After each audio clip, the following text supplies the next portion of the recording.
مساء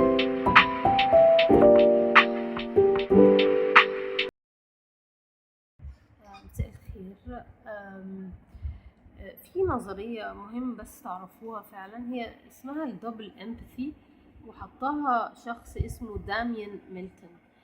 الدبل امباثي يعني التعاطف المزدوج، لان اللي بيحصل في العالم بتاعنا ان احنا بنلاقي شخص فعلا متوحد او شخص غريب، عن طريقة كلامه غريبة، بنلاقيه غريب، فبيبقى دايما رد فعلنا ان احنا عايزينه يتعلم يبقى طبيعي عشان يتعلم يبقى زي الناس.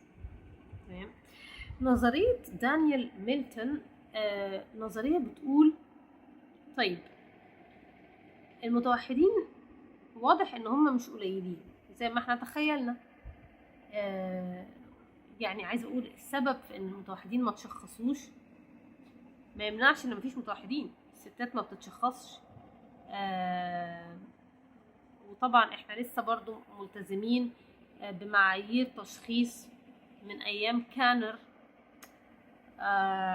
محدودة جدا، تمشي على طفل عنده 5 سنين ملاش اي علاقة ببنت بست براجل، حتى كبر بقى واكيد مش هيقعد يرفرف ايده وهو صغير، يعني كبر، فمعايير التشخيص ظالمة. طيب يعني المتوحدين معنى كده ان هم ايه حوالينا، ومادام انت متوحد يبقى عيلتك فيها متوحدين، يعني هم كتير، احنا كتير، صح؟ احنا كتير، ده اكيد. كنا مش بنتشخص دي كارثة، بس احنا كتير، احنا كتير، واحنا لينا لغة، والتقليديين ليهم لغة. احنا بنعمل مجهود كمتوحدين علشان نتعلم ازاي نتكلم زيكم زي التقليديين، صح؟ ده اللي خلاني عمالة اتكلم حلو قوي، انا متهيألي انا يعني فرحاكوا قوي. مجهود يعني، صح؟ انت عملت ايه بقى عشان تكلم حد متوحد؟ ايه المجهود اللي انت عملته؟ هل انت عملت مجهود؟ لا، مجهود ليه؟ ما انت اللي عيان. لا، هو انا مش عيان، انا مش عيان، لا. انت ما سمعتش مش التوحد ده تنوع عصبي؟ يعني اختلاف. ليه انت بقى ما تحاولش تفهمني شويه؟ ماشي، اعمل ايه؟ انا اقول هو ده التعاطف المزدوج. انا حطيت نفسي مكانك اهو، حط انت بقى نفسك مكاني. المتوحد عنده طريقه مثلا ان ممكن يبقى صريح، اللي بيقولوا عليها بالانجليزي مش honest، blunt يعني جاب في وشك حاجه، قالها لك في وشك، هو ما يقصدش يبقى وقح، هو قالها لك في وشك. ادي طريقه مباشر صريح. جلنف، جلنف دي يعني كلمه سمعتها معناها اللي هو يعني قال حاجه في وشك يعني. انت بتفترض على طول ايه؟ ان نيته وقح. انا بقول لك لا، انا بعلمك اهو، لو عايز تتعاطف معاه زي ما هو بيتعاطف معاك بيحاول. انا بقول لك المتوحد لما بيبقى وقح بيشتم، هيشتمك، هو كده عنده الموضوع محسوس. لكن نظام ان هو يبقى وقح من تحت البتاع مش هيعرف، ما بيعملش كده. لو قالك حاجه في وشك وانت حسيت ان هي ده زياده شويه، تون داون شويه، فهو ما يقصدش. هي دي طريقته، لان طريقته صريحه، طريقته محسوسه، طريقته حرفيه، وفعلا بدليل ان انت لو قلت له نفس حاجه مش هيزعل. هو ما بيعرفش ما بين الكلام، ما بيعرفش يلف ويدور، وعنده مشكله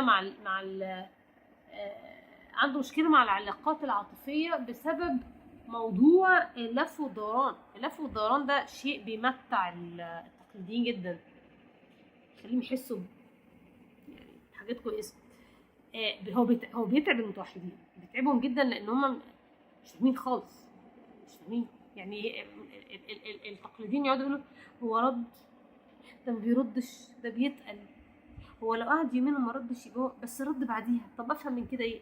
لا لا لا الكلام ده يعني لا، الكلام ده احنا ما بنعملش كده، المتوحدين ما بيعملوش كده. انت عايز تيجي يا ابني انزل، مش عايز تيجي ما تنزلش خلاص، يعني فقط هي بسهوله functional. just say it. لو متوتر ومش عارف لا تنزل ولا ما تنزلش، قول انا متوتر ومكسوف. انا بقول كده، متوتر ومكسوف، عايز انزل ومش عايز انزل، يعني في حاله ان انا مرتبكه يعني. لكن نظام التقل ده ما بيمشيش، هو حلو مع المتقلدين لانه بيعمل لهم حسيس من بيهايبروا كده، انما مع المتوحدين بيتوتروا للاسف، وتوتر وحش يعني. غير التقليديين بيبقوا متوترين، بس اللي هو احنا المتوترين بنبقى تمام. فانت لازم تعرف الكلام ده. تاني حاجه، في نوع من في التوحد عامه احنا بنحبذ ان انت توصل مشاعرك وتوصل احساسك وتوصل رفضك بطريقه مباشره، وانا عارفه ان دي صعبه عليك كتقليدي. يعني تقول مثلا انا ما عجبنيش ان انت مثلا جبت لبنتي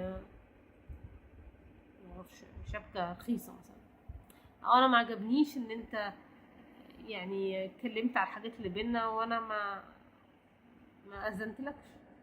بصراحه انا ما عجبني تقول له، فاهم ازاي؟ تقول له على احساسك، لان تقول له بطريقه مباشره، لان احنا في التقليديين بقى عندهم حته يعني عندهم فن اللي هو ايه بقى بينك سطر. وعلى فكره انا بعرف اعمله، على فكره انا بقعد اقرا عنه ده، بس هو ما بينفعش مع المتوحدين صدقني، ما بينفعش. يعني ما ينفعش تبقى اللي هو انت كواحده ست، بالذات ستات، يعني مش عارفه تقول له مثلا في وشه مثلا، مش عارفه ستات بيشتكوا كتير من الحاجات اللي هي مثلا مش عارفه اقول له في وشه ان هو مش رومانسي. حبيبي انت، انا حاسه ان انت مش رومانسي معايا. رومانسي بالنسبه لي وانك تحضني تبوسني تقولي كلام حلو، هتعرفيه بقى عشان هو مش فاهم.